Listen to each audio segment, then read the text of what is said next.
Feeling ko, parang hindi na pang pato rin imong gawa na yan.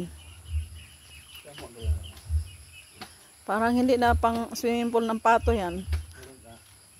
Mukhang pati ikaw magiging swimming pool mo na yan.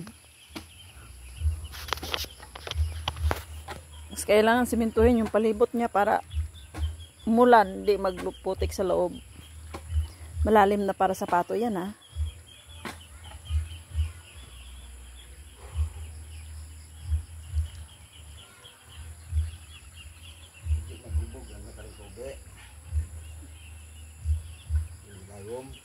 Oh. Mahugag sa dagom. Wala rin, abot ng dahay. Ubog na yun.